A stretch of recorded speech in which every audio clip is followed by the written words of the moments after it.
Persistence is not about pushing harder every day. It's about staying engaged when the excitement wears off and the path becomes ordinary. Long after motivation fades, persistence is what keeps you moving.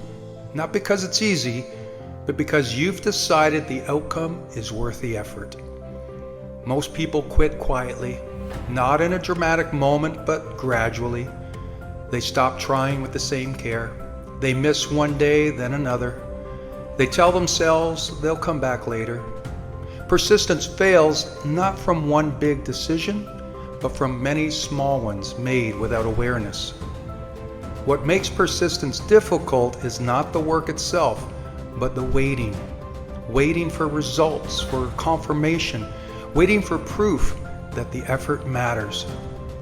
Growth rarely offers immediate feedback, and without persistence, uncertainty becomes unbearable. People don't stop because they can't continue, they stop because they don't see enough reason to. Persistence requires patience with the unseen. It asks you to trust that progress is happening even when evidence is thin. Most meaningful changes happen beneath the surface first. Skills develop quietly. Strength builds invisibly. Confidence forms slowly, reinforced by repetition rather than reward. There will be moments when persistence feels pointless, when it seems like effort isn't being noticed or returned. These moments are unavoidable. They are not signs you're failing, they're part of the cost of doing something that matters. Persistence isn't about feeling inspired. It's about honoring your commitment regardless of how you feel that day. It's also important to understand that persistence is flexible. It doesn't demand perfection. It allows for rest, recalibration, and adjustment. Persistence means you return, not that you never struggle. It means you refuse to abandon yourself when progress slows. Many people confuse persistence with pressure. They push until burnout, believing exhaustion equals dedication. True persistence is sustainable. It's measured. It respects limits while maintaining direction. It's the ability to keep going without destroying yourself in the process. What persistence builds is not just results, but self-respect. Every time you stay consistent through discomfort, you reinforce trust in yourself. You prove that your word matters, even when no one else is watching. That trust compounds. It becomes the foundation for confidence that doesn't depend on outcomes. Without persistence, effort becomes emotional. You act when things feel good and withdraw when they don't. But growth doesn't operate on emotion. It responds to consistency. Persistence creates momentum, not through intensity, but through reliability. The difference between those who progress and those who don't is rarely talent. It's who stays when things become slow, repetitive, or uncertain. Persistence closes that gap. It keeps you in the game long enough for growth to take hold. Progress doesn't require perfection, it requires presence. It requires the willingness to continue showing up, even imperfectly, rather than disappearing when the road feels long. Persistence is not glamorous. It doesn't offer quick validation, but it works quietly, relentlessly, over time. And eventually, what once required effort becomes part of who you are. That's the real power of persistence. Not just what helps you achieve, but who it turns you into.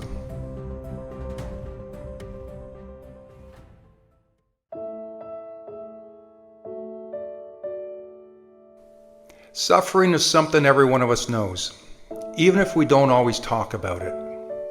Sometimes it arrives from the outside, like a loss, a setback, a moment that breaks our routine or our plans. But other times, suffering is something we place on ourselves without even realizing it, through our expectations, through our fears, through the pressure we put on our own shoulders to be perfect, to never fail, and to never struggle. And the hardest part is that the suffering we create inside of ourselves often hurts more than the suffering life puts in front of us. We replay mistakes long after they're over. We judge ourselves for not being enough. We carry guilt, shame, and doubt even when no one asked us to. We hold on to stories that make us smaller, weaker, and more afraid. So often our suffering comes from the belief that we should be further ahead, or stronger, or more confident, or already healed. We think, I shouldn't feel this way. I shouldn't be struggling. I should have figured this out by now. But suffering isn't a sign that you're failing, it's just a sign that you are human. Because every person, no matter how strong, how successful or confident, has moments when the weight feels too heavy. Moments when the mind turns against itself. Moments when the suffering inside becomes louder than anything on the outside. A lot of the suffering we experience isn't because life is cruel, it's because we're cruel to ourselves. Because we demand perfection, we hide our emotions, we pretend we're okay when we're hurting, we compare our lives to others and punish ourselves when we don't match up. We expect growth to be straight, clean, and smooth.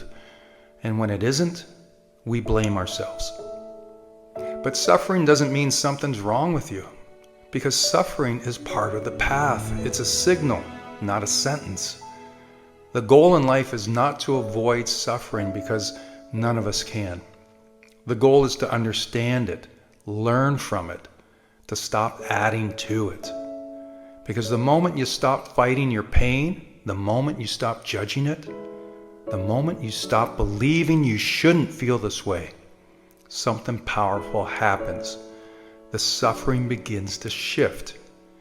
You realize that pain is temporary, that emotions rise and fall, that thoughts are not facts, that the past cannot be changed, but it can be released, that you can breathe again, even in the middle of the storm. Overcoming suffering doesn't mean pretending everything's fine. It doesn't mean forcing positivity. It doesn't mean acting strong when you feel anything but strong. Overcoming suffering begins with acceptance. This is what I'm feeling, and it's okay to feel it. From there, suffering begins to lighter. Not because life suddenly becomes easy, but because you stop carrying it alone. You stop blaming yourself. You stop fighting what already is. You stop believing that hurting makes you weak. You start to understand that pain is temporary, but the lessons inside it can last a lifetime. Suffering can teach you patience. It can teach you compassion for yourself and for others. It can teach you how to slow down, to listen, to heal, and it can reveal strength you didn't know you had. And maybe the most important thing suffering can teach you is that you're not alone. No matter what you're carrying, someone else has walked through it. No matter how dark it feels, someone else has found the light on the other side. No matter how heavy the weight seems, you were never meant to hold it by yourself. Life isn't about avoiding pain. It's about learning that pain doesn't control you. It doesn't define you. It doesn't decide your future. Suffering may be a part of your story, but it's never the whole story. And even if you brought some of it onto yourself, even if you held on to something longer than you should have, even if you've been hard on yourself for too long, you can still set it down. You can still rise, and you can still heal. This moment is not the end of anything. It's simply the beginning of understanding your own strength. Suffering is temporary. You're not broken, and you're not alone.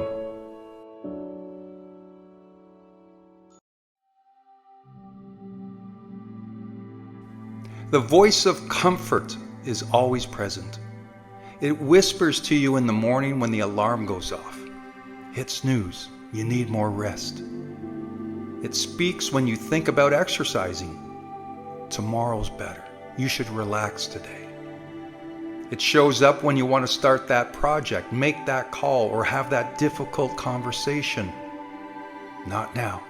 It's not the right time. Let's wait. That voice isn't necessarily your friend. It's your brain doing what it's supposed to do. You see, your brain is wired for survival, not success. For thousands of years, our ancestors survived by avoiding pain, conserving energy, and seeking comfort. Comfort meant life. Discomfort meant danger. But in today's world, the brain survival system sabotages your growth. What once protected you is now holding you back. And while comfort feels good in the moment, it robs you of the life you're capable of living. Comfort says stay the same. Discomfort says grow. And that's the daily battle that goes on when you know you should be doing some things, but you put things off or delay to avoid the pain. If you know how muscles work, they don't get stronger by staying comfortable. They grow when they're challenged, stretched, and torn down so they can rebuild stronger. Your relationships don't deepen by avoiding difficult conversations. They grow when you face the tension with honesty and courage. Dreams don't become reality by staying in your head. They require the discomfort of risk, effort, and persistence. It's unfortunate, but everything you want, confidence, strength, freedom, fulfillment, they all live on the other side of discomfort.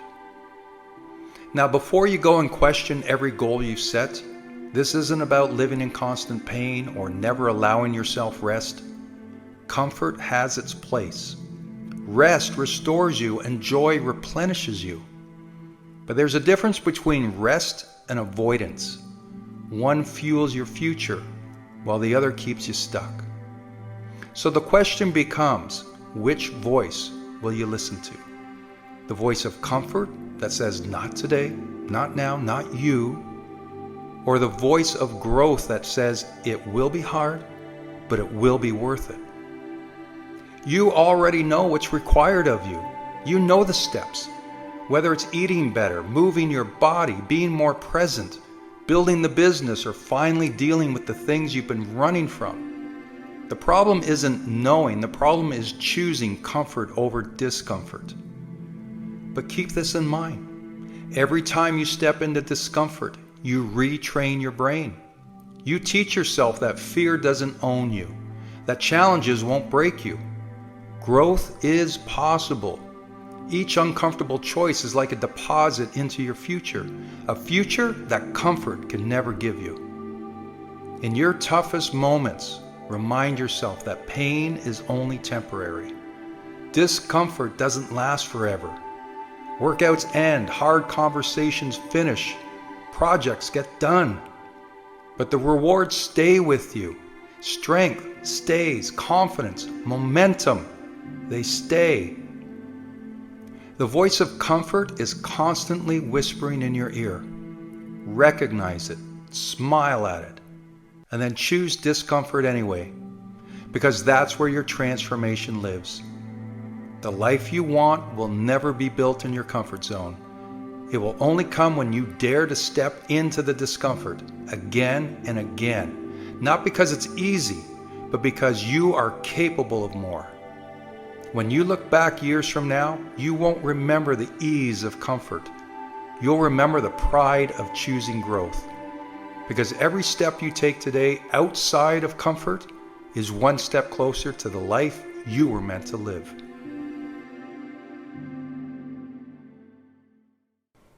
We've all heard the question, what's your purpose in life? And when we hear the question, very often we become overwhelmed or paralyzed because we think the world is expecting this one grand gesture. Well, let me tell you, that purpose doesn't have to be perfect, doesn't have to be overwhelming, and it doesn't have to last forever. What if purpose could be lighter? What if it's something that you do every single day? Not something that you're chasing for decades and not some grandiose gesture, but what I call purpose light. Purpose light is about finding meaning in the little things. It's about showing up every day for what's important to you and avoid the pressure of changing the world overnight. Think about it. Purpose can be as simple as encouraging someone who's having a rough day, creating something that brings you joy and sharing it with others, taking care of your body so you have more energy throughout the day, or being present with your kids instead of scrolling on your phone. These things may not sound big, but doing the little things consistently not only create a ripple effect in your world, but in the world of others. It's the smile you give, the help you offer, the moment you give kindness, all of it adds up. The problem is we've been sold the story that purpose has to be epic. Like you're building the next big business or saving millions of people. And if you're not doing either of those things, well, you're failing at life. And that's just not true. The people who inspire us the most, well, they live with small, consistent purpose. Like making coffee every morning for their partner, mentoring someone after school, writing thank you notes, planting gardens. You may not see these as epic, but the ripple effect is there and they make a difference in their lives. Here's the mindset shift. Most people think purpose is a destination, but I want you to think of it like a direction. What is one thing, if you were to ask yourself, that's going to make an impact not only in my life, but in somebody else's? It doesn't have to be perfect and you don't need a map, you just need the direction. Purpose light is powerful because it's flexible. It grows with you. See, one season you may have epic, big, grandiose goals, but in other seasons it might be just as simple as staying present for your loved ones. You're allowed to redefine your goals as you go. So here are the 3 simple steps to purpose light. First, spot the moments that matter. Look for the little things that bring you joy. Could be making art, helping a neighbor, or teaching someone something new. Secondly, make it part of your routine. Don't wait for a special occasion. Every day is an opportunity to impact not only your life, but somebody else's. And lastly, let go of the pressure.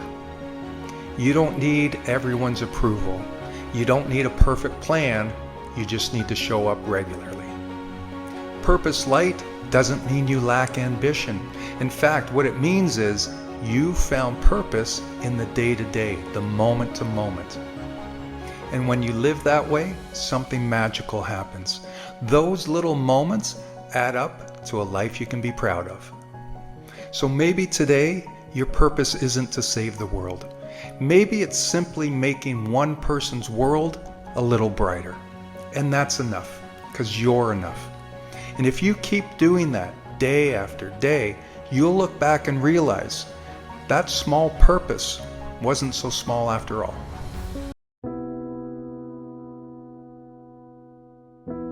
You can have the talent, you can have the work ethic, you can have the plan, the vision, the goal, but if you don't believe in your worth, you'll sabotage it all before it ever begins. Belief is the gatekeeper, and if deep down you don't think you deserve the win, you'll find a way to lose. Believing in your worth doesn't mean you think you're perfect. It means you believe you matter. It means you believe you're allowed to take up space, to try, to fail, to grow, and to win. Too many people are waiting for permission to go after what they want. They're waiting for a sign, for someone else to validate them, for someone else to say, you've got what it takes. But nobody can give you what you refuse to give to yourself. Your worth isn't something you earn, it's something you realize. It's not tied to your productivity. It's not measured in likes or praise. It's already there, right now. But here's the catch. If you don't believe in it, you won't act like it. You won't set boundaries. You won't say no when you need to. You'll play small, you'll settle, and you'll self-sabotage. And then you'll call it bad luck or lack of opportunity. But it's not luck. It's not fate. It's a belief problem.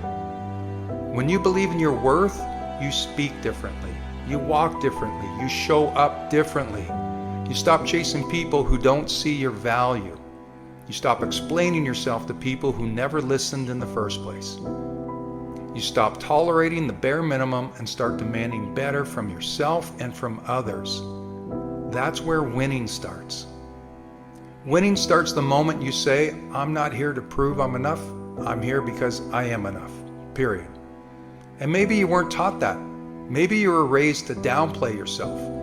Maybe you've been overlooked, doubted, dismissed. But you don't need anyone's permission to believe in yourself. That decision is yours. Always has been. Want to build confidence? Start by keeping promises to yourself. Do what you said you would, not for the world, but for you. Each time you show up, even in small ways, you reinforce a message. I'm worthy of this effort. I'm worthy of this life. And if you want better relationships, believe in your worth enough to walk away from what doesn't serve you. Let people meet you at the level of your standards, not your insecurities. If you want stronger mindset, rooted in self-worth. When you know your value, failure doesn't shake you, criticism doesn't crush you, and rejection doesn't define you. You become grounded, resilient, and focused. You'll never outwork a lack of self-worth. You'll always feel like you're falling short, always hustling for approval and always afraid of being exposed. But when you believe in yourself, and I mean truly believe, you unlock your full capacity. Not because you suddenly became better, but because you finally let yourself be great. You are not too much. You are not too late. You are not unworthy. You are powerful. You are capable. And your worth is not up for debate. Believe it and watch as everything changes.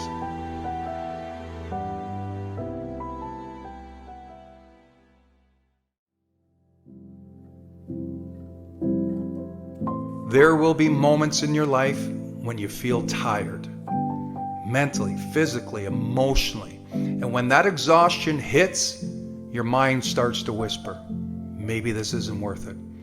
Maybe I'm not cut out for it, or maybe it's time to stop.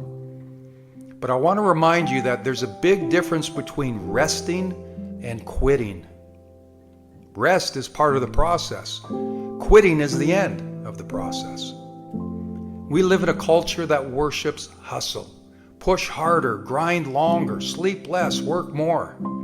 But that constant pressure to go, go, go leads to burnout, not breakthroughs. Sometimes the strongest thing you can do is pause. Rest doesn't make you weak, it makes you ready.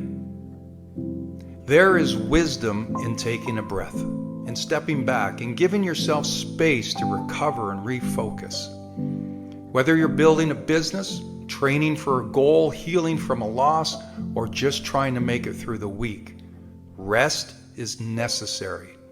It's not a sign that you're failing, it's a sign that you're human. The athletes who win championships, they don't train 24/7. Their bodies recover, they sleep, they eat well, they stretch. They rest because they understand that recovery is what allows for peak performance. But in life, people confuse fatigue with failure. They hit a wall and think it's over. Well, it's not over. You're just tired. So take a moment, breathe. Don't hang your head in defeat, because quitting is when you walk away from the dream. Resting is when you prepare to go again. There is no shame in slowing down. The only shame is in giving up on something that still matters to you. And I know what you might be thinking, but it's been so long, I haven't seen results yet, or it's not happening fast enough. Well, let me tell you, almost every worthwhile goal feels like that before the breakthrough. Every mountain looks highest right before the peak. Every person who's ever achieved something meaningful has had days when they doubted, when they stumbled, and when they needed to step away for a moment. But they didn't quit. They rested. Then they came back stronger. So ask yourself, are you actually done, or are you just tired? Because quitting is a permanent decision made in a temporary state. Rest, on the other hand, is a smart strategy. It allows you to come back with clarity, energy, and purpose. If you've lost your spark, don't panic. Doesn't mean it's over. Sometimes your light dims, not because it's gone, but because it needs time to be rekindled. So take a nap, go for a walk, journal, talk to someone, take a weekend off, unplug and reset. Do what you need to do. Then return to your vision with fresh eyes and a steady heart. You didn't come this far to walk away just because it got heavy. You're not weak for feeling overwhelmed. You're not broken because you need a break. You're human. And here's the most important part. When you come back, don't carry guilt for needing the rest. Don't waste energy beating yourself up. The comeback is always stronger when it's fueled by self-respect, not shame. You've got more in you. First, honor where you are. Look at how far you've come. You've accomplished so much. Now is not the time to walk away. Rest, recover, because the journey's not over, and neither are you.